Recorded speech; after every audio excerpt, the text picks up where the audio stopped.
Hello प्यारे विद्यार्थियों, मैं ब्रजेंद्र यादव आप सभी का फिजिक्स 121 में स्वागत करता हूं। फिजिक्स की 180वीं कड़ी में आज हम लोग पढ़ने वाले हैं प्रकाश प्रवर्तन के प्रकार। पिछली क्लास में हम लोगों ने समझा था कि प्रकाश प्रवर्तन क्या है। प्रकाश प्रवर्तन के दो नियम पढ़े थे और आप लोगों ने अच्छे से समझा भी था और कमेंट करके बताया भी कि सर हाँ बिल्कुल क्लियर था। तो आज भी वो पूरा टॉपिक जो भी पढ़ाने वाले हैं वो क्लियर होगा। प्रकाश प्रवर्तन देखेंगे, फिर इमेज देखेंगे कि प्रतिबिंब क्या है, और उसके बाद हम लोग समतल दर्पण के बारे में बात करेंगे, यानी दर्पण के बारे में बात करेंगे। देखते हैं, तो पहले स्टार्ट करते हैं कितना टॉपिक क्लियर होता है आज। तो आज का जो टॉपिक है हमारे पास है types of reflection. Types of reflection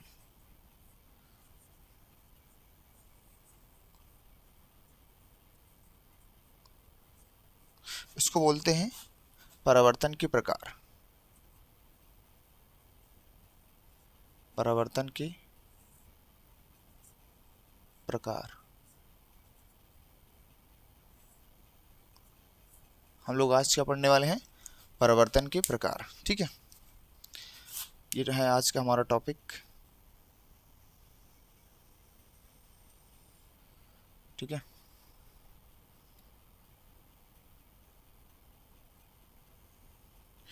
तो आज का टॉपिक है क्या? परावर्तन के प्रकार। उससे पहले परावर्तन के प्रकार को पढ़ने से पहले एक दो बातें याद रखना है कि परावर्तन कैसे या किस पृष्ठ पर या कैसी पृष्ठ पर निर्भर करता है। तो यहाँ लिखेंगे, एक नोट लिखेंगे, परावर्तन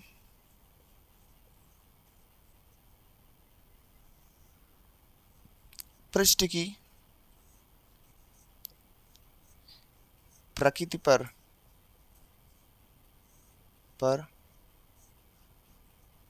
निर्भर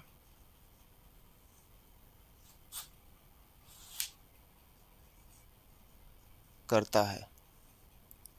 यानी कि परावर्तन कैसा, यानी कैसी पृष्ठ है, चिकनी पृष्ठ है या खुरदरी पृष्ठ है, उस बात पर क्या करता है, ये निर्भर करता है। चिकनी पृष्ठ है तो अलग तरीके से रिफ्लेक्शन होगा, खुरदरी पृष्ठ है तो अलग तरीके से रिफ्लेक्शन होगा। तो उसके आधार पर परावर्तन को दो प्रकार से बांटा गया है। पहला है हमारे पास रेगुलर रिफ्लेक्शन।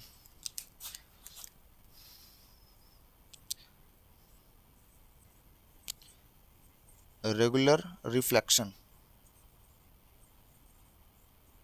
इसको बोलते हैं नियमित परावर्तन। नियमित परावर्तन।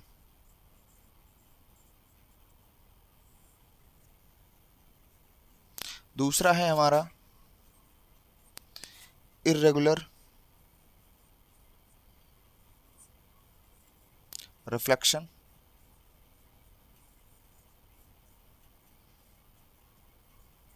इसको बोलते हैं अनियमित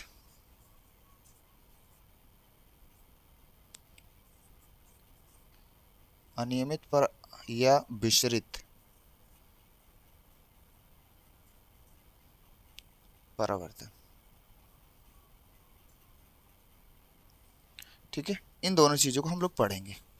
ठीक है, नियमित परावर्तन क्या है? नियमित परावर्तन के लिए हम एक चिकनी पृष्ठ लेंगे। अनियमित परावर्तन या विसरित परावर्तन के लिए हम एक खुरदरी सतह लेंगे, यानी खुरदरी पृष्ठ उसी को कहते हैं। तो देखो हम क्या करते हैं, एक चिकनी पृष्ठ लेते हैं। ये क्या है? चिकनी पृष्ठ या चिकनी सतह बोलो इसको। ठीक है, ये अब यहां पर क्या हुई, प्रकाश की किरण आई, यूं यूं प्रकाश किरण आई, यूं टकराई, और एक किरण डाल देते हैं और किरण यूं आई टकराई तल से, और यूं आई टकराई तल से, और ये और किरण आई टकराई तल से। तो यहां से टकराने के बाद क्या हुआ, इनका रिफ्लेक्शन हुआ। इस किरण का रिफ्लेक्शन ऐसा हुआ यहाँ पर, इस वाली का ऐसा हुआ यहाँ पर, इस वाली का ऐसा हुआ, और इस वाली का ऐसा हुआ। यानी देखो नियमित परावर्तन हो रहा है। कैसा परावर्तन हो रहा है भाई? नियमित परावर्तन हो रहा है। ये प्रकाश यूं आई और जितने एंगल से आई है, ध्यान से देखें आप, उतने ही एंगल से ये निकल जा रही है।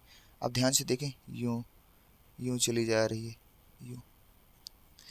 तो जब प्रकाश किरण, इसको अगर परिभाषित करना है कि जब प्रकाश किरण चिकनी सतह पर आपतित होती है तो तल से, चिकनी सतह से टकराने के बाद वह समांतर रूप से निकल जाती है। यानी कि जितने ही एंगल से आती है उतने एंगल से निकल जाती है। तो ऐसा जो परावर्तन है उसको क्या बोलेंगे? नियमित परावर्तन कहेंगे।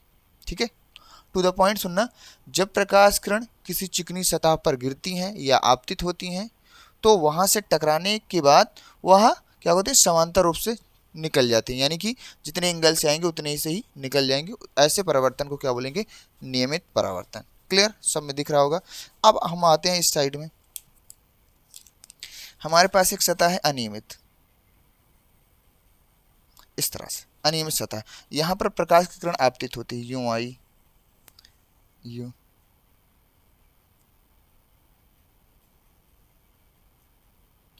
ये एक और किरण डाल देते हैं इस पर, एक और डाल देते हैं, एक और डाल देते हैं। ऐसे बहुत सारी किरणों को आप डाल सकते हैं। तो देखो यहाँ पे क्या हुआ कि ये किरण आई, यूं यूं आई, समांतर रूप से आ रही है, यानी आपतित हो रही है। मारकर दूसरा ले। अब यहां से हुई कुछ किरणें, यहां देखो कौन सी सतह है, पहले नाम लिख दो इसका। सतह है आपके यहाँ खुरदरी, खुरदरी सतह,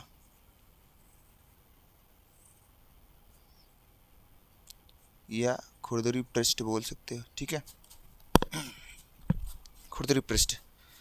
अब यहाँ पे क्या होता है, किरण देखो आई तो किरण समांतर रूप से वही तरह, इसी तरह से, लेकिन कुछ किरणें क्या होगी, इस तरह से चली गई, यूं, कुछ यूं निकल गई, कुछ यूं निकल गई और कुछ यूं निकल गई। तो यहां पे देखो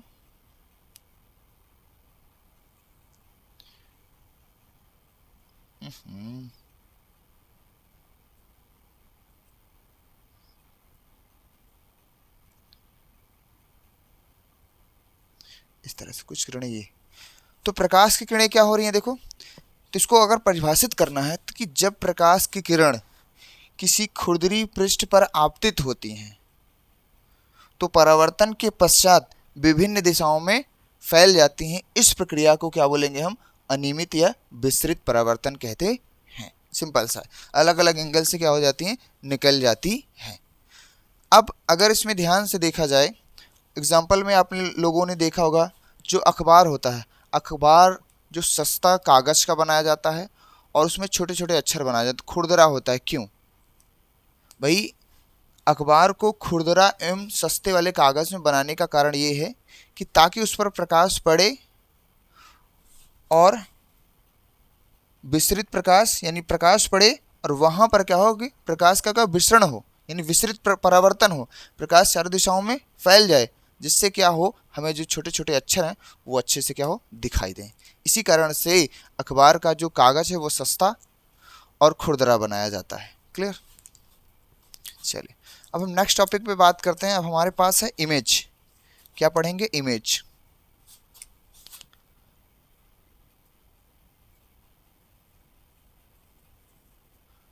प्रतिबिंब। प्रतिबिंब क्या है इसको समझते हैं। प्रतिबिंब समझने से पहले ये समझेंगे, प्रतिबिंब के लिए दो बात याद रखना है। कितनी बात? दो बात। पहली बात क्या है? पहली बात है आपके परावर्तन, परावर्तन या अपवर्तन।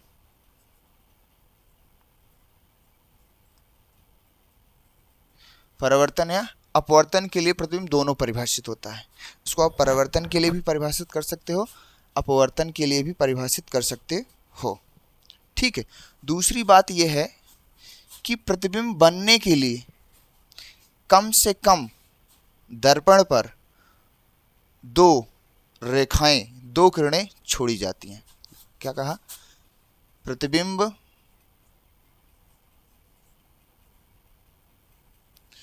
बनने के लिए या बनाने के लिए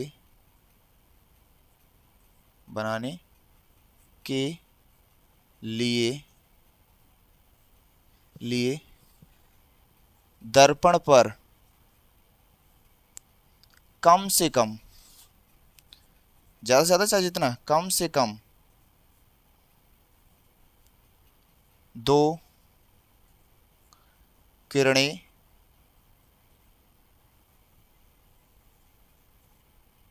छोड़ी जाती हैं। दो किरणें छोड़ी जाती हैं। भाई एक किरण आप किसी दर्पण पे डालेंगे, प्रतिबिंब बनने का कोई चांस ही नहीं है। तो कम से कम हम क्या करेंगे, किसी दर्पण पे, चाहे वो अवतल दर्पण होगा, चाहे उत्तल दर्पण होगा, चाहे समतल दर्पण होगा, तो हम उस पर क्या करें, कम से कम इमेज बनाने के लिए दो प्रकाश के किरण को छोड़ेंगे। इससे ज़्यादा भी आप छोड़ सकते हैं। ठीक है। अब समझते हैं कि इसकी परिभाषा क्या है। परिभाषा, ये आप इसकी आवश्यक शर्त भी कह सकते हैं कि प्रतिबिंब के होने के लिए, प्रतिबिंब बनाने के लिए दो किरण छोड़ना पड़ेगा, और प्रतिबिंब अपवर्तन और दर्पण अपवर्तन और परावर्तन दोनों के लिए क्या है, परिभाषित है। ठीक। अब हमें क्या है, अगर हम प्रतिबिंब का व्यवहारिक एग्जाम्पल दें तो समझिएगा कैसे बोलेंगे कि यदि हम किसी दर्पण के सामने, कोई भी दर्पण हो, जाके खड़े हो जाएं, तो उस दर्पण में जो हमारी छाया, जो हमारी आकृति बनेगी, उसी को बोलते हैं क्या, प्रतिबिंब। क्या बोला मैंने कि हम किसी दर्पण के सामने जाकर खड़े हो जाएं, उस दर्पण में जो भी हमारी आकृति बनती है, छाया बनती है, उसी को क्या बोलेंगे हम लोग, प्रतिबिंब। ठीक है। दूसरे तरीके से कह सकते हैं कि जब किसी दर्पण पर प्रकाश की किरण आपतित की जाती हैं, है ना, तो आपतित करने के बाद वहाँ से परिवर्तित होती हैं। परिवर्तन के पश्चात प्रकाश की किरणें जिस बिंदु पर मिलती हैं या उस बिंदु पर मिलती हुई प्रतीत होंगी, तो ऐसे वह बिंदु ही क्या कहलाएगा, ऐसा बिंदु ही आपका कहलाएगा प्रतिबिंब। ठीक है। तो दर्पण से परावर्तन के पश्चात प्रकाश की किरणें जिस बिंदु पर मिलती हैं या मिलती हुई प्रतीत होंगी, उसी को क्या बोलेंगे, प्रतिबिंब। देखो क्या है, दर्पण से परावर्तन के पश्चात, सिंपल सा लिखना है, दर्पण से परावर्तन के पश्चात प्रकाश की किरणें जिस बिंदु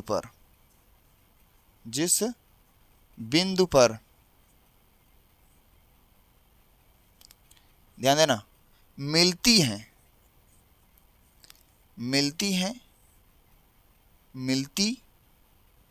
जिस बिंदु पर मिलती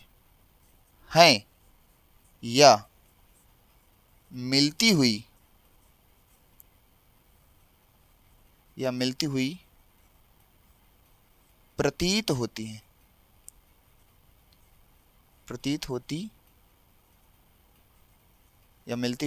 होती हैं, उसे या उस बिंदु को, उसे प्रतिबिंब कहते हैं। क्या बोलेंगे, प्रतिबिंब कहते हैं।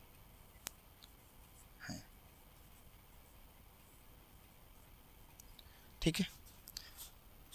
तो ये हो जाएगा आपका क्या, प्रतिबिंब। चाहे वो क्या करेंगी, दर्पण पर से परिवर्तन के पश्चात किसी बिंदु पर मिलेंगी या मिलती हुई प्रतीत होंगी। तो इसमें देखो मिलती हैं, इसके लिए एक अलग शब्द साइंटिफिक तरीके से यूज़ किया जाता है, और मिलती हुई को एक अलग शब्द। तो मैं दोनों शब्द लिख देता हूँ, बाय द वे इसका मतलब आप जानते रहें बस, बाकी लिखना हमें सिंपल ही है। तो देखो, एक होता है अभिसरित, अभिसरित। अभिसरित का मतलब होता है किसी बिंदु पर मिलती हैं, किसी बिंदु पर मिलती हैं, ये इसका मतलब है, ये वाला पहला वाला पॉइंट। ठीक है। अपसरित का मतलब होता है, ये सिर्फ मतलब जानते रहे, हमें लिखना है एज ए सिंपल है। अपसरित का मतलब होता है, ऐसा बुक में कभी आप पढ़ते रहें तो आप इसका मतलब समझ जाएं, ये बस किसी बिंदु पर मिलती हुई प्रतीत होती है, इसका मतलब होता है किसी बिंदु पर मिलती हुई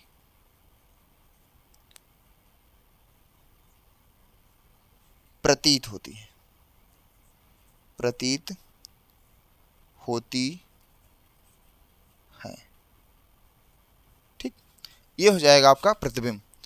अब हमें पढ़ना है भाई, दो केस बन रहा है, इसी के आधार पे प्रतिबिंब दो प्रकार का। एक तो कह रहा है कि जिस बिंदु पर मिलती हैं और या मिलती हुई प्रतीत होती हैं, तो जिस बिंदु पर वास्तव में मिलेंगी उसको बोलते हैं वास्तविक प्रतिबिंब, और जिस पर मिलती हुई प्रतीत होती हैं उसको बोलते हैं आभासी प्रतिबिंब। तो प्रतिबिंब कितने प्रकार का पढ़ेंगे? दो प्रकार का। तो देखते हैं हम टाइप्स ऑफ इमेज, इस साइड में देखते हैं।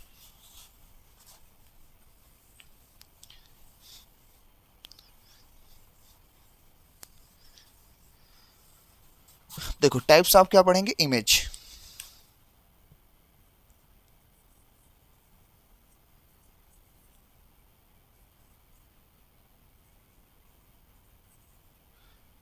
इसको बोलते हैं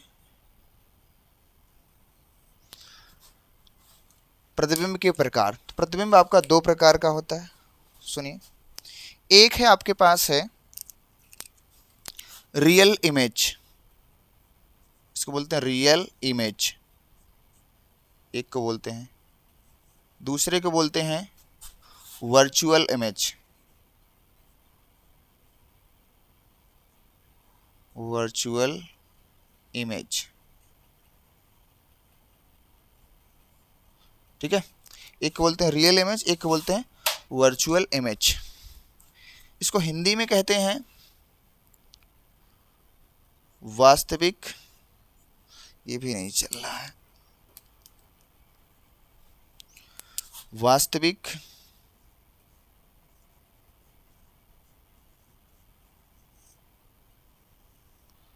प्रतिबिंब, इसको बोलते हैं आभासी प्रतिबिंब, आभासी प्रतिबिंब। क्लियर? ये है आभासी प्रतिबिंब, ये है वास्तविक प्रतिबिंब। तो देखो डेफिनेशन आपकी यहीं पर छिपी है। दर्पण से परावर्तन के पश्चात प्रकाश की किरणें जिस बिंदु पर मिलती हैं, जिस बिंदु पर मिलती हैं उसी को बोलते हैं वास्तविक प्रतिबिंब, और जिस बिंदु पर मिलती हुई प्रतीत होंगी उसको बोलते हैं आभासी प्रतिबिंब। क्लियर? मैं डेफिनेशन नहीं लिखूंगा, बता दे रहा हूं क्या, सुनिएगा। दर्पण से परावर्तन के पश्चात प्रकाश की किरणें जिस बिंदु पर मिलती हैं उसी बिंदु को क्या बोलते हैं? वास्तविक प्रतिबिंब। क्लियर? इसमें क्या है? दर्पण के परावर्तन के पश्चात प्रकाश की किरणें जिस बिंदु पर मिलती हुई प्रतीत होती हैं उसे क्या बोलते हैं? आभासी प्रतिबिंब। क्लियर? ये आप लिख लेंगे, है ना, कोई दिक्कत वाली बात नहीं है। अब हम क्या समझते हैं इसके, कैसे मिलती हुई प्रतीत होती हैं ये देखना है, और कैसे किसी बिंदु पर मिल रही हैं वो देखेंगे। ठीक है, तो देखो एक फिगर लेते हैं, हम कोई सा भी दर्पण ले लेते हैं। मान लेते हैं हम यहाँ पर ले लेते हैं एक अवतल दर्पण। ठीक है, ये बाहर इसका कलई कर देते हैं, इसके बारे में हम लोग आराम से आगे पढ़ने वाले हैं, तो कोई दिक्कत वाली बात नहीं है, चिंता नहीं करना है। ठीक है, यहाँ पर क्या है? कोई ऑब्जेक्ट है, यहाँ पर क्या है? कोई ऑब्जेक्ट है। ऑब्जेक्ट का मतलब होता है वस्तु, ऑब्जेक्ट का मतलब वस्तु। बता रखा है भाई हमने कि अभी बोला था ना, प्रतिबिंब बनाने के लिए दर्पण पर कम से कम 2 किरण डालनी है। तो देखो यहाँ पे वस्तु है ना, तो यहाँ पे कम से कम 2 किरण डालेंगे, ज़्यादा से ज़्यादा 3। 4 5 6 7 वटेवर। तो यहां से क्या करते हैं हम दर्पण पे एक किरण आपतित करते हैं यूं, यहां से ये किरण गई और यहां से क्या होगी, परावर्तक तल है, इस वाले तल को बोलते हैं परावर्तक तल। क्या बोलते हैं, परावर्तक तल। ये कलई किया हुआ भाग है, आगे हम बात करेंगे। तो यहां से किरण क्या हो गई, यूं टकराई, यूं निकल गई। अब हमें प्रतिबिंब बनाने के लिए क्या, एक किरण और डालना पड़ेगा। तो यहां पे मैं क्या, एक किरण और डाला, ये किरण गई, यूं टकराई, और टकराने के बाद क्या हो गई, यहां पर इसको काट दी। अब देखो यहां से ये किरण गई, टकराई, टकराने के बाद यूं गई, अब फिर यूं गई। अब दोनों किरण जिस पॉइंट पर काट रही हैं, ये जो पॉइंट है ना, यही क्या है आपको वास्तव में देखो दिख रहा है कि नहीं। तो वास्तव में जो इस पॉइंट पे काट रहे हैं, तो इसी को बोलते हैं इमेज। इमेज को लिखेंगे हम आई से और ऑब्जेक्ट को लिखते हैं ओ से। तो ये हो जाएगा आपका वास्तविक प्रतिबिंब। क्या है, रियल इमेज है आपका। क्योंकि हमें देखो दर्पण से परावर्तन के पश्चात किसी बिंदु पर किरण हमें क्या होती है, मिलती हुई दिखाई दे रही है ना। तो इस तरह का जो प्रतिबिंब बनेगा उसको क्या बोलेंगे, वास्तविक प्रतिबिंब। क्लियर। अब हम इसमें आते हैं, इसमें हम ले लेते हैं मान ले उत्तल दर्पण। ये इसका अंदर वाला भाग कलई ही किया गया होता है। हम आराम से डिटेल में बात करेंगे, इसके बाद का जो टॉपिक होगा वो दर्पण का ही होगा। ठीक है। ये जो लाइन होती है ये होती है आपकी मुख्य अक्ष। क्या होती है, मुख्य अक्ष। इस पर हम बात करेंगे आगे, चिंता वाली कोई बात नहीं है। ये था मुख्य अक्ष। अब यहां से क्या करना है, हमें प्रतिबिंब बनाने के लिए दर्पण पर कम से कम 2 किरण डालना पड़ेगा। तो हम क्या करते हैं, यहां से क्या करते हैं, एक किरण को दर्पण पर क्या कर दिए, आपतित कर दिए। ठीक है। यूं गई और टकराने के बाद ये यूं निकल गई, ऐसे गई और टकराने के बाद क्या हो गई, ऐसे निकल गई। ठीक है। और एक किरण और डाले हम इस दिशा में, ये गई दर्पण से टकराई और टकराने के बाद ये भी ऐसे निकल गई। अब देखो यहाँ पे तो सर प्रतिबिंब बन ही नहीं रहा है। अब बेवकूफ बना रहे हो हमें, ये तो इधर निकल गई, ये तो इधर निकल गई। लेकिन हम क्या करेंगे, इस किरण को पीछे शिफ्ट करेंगे। इसको क्या करेंगे, देखो ये ऐसा लग रहा है कहीं किरण यहाँ से आ रही, इसको क्या करेंगे, पीछे शिफ्ट करेंगे। तो पीछे शिफ्ट करेंगे, देखना ये यहाँ से देखो,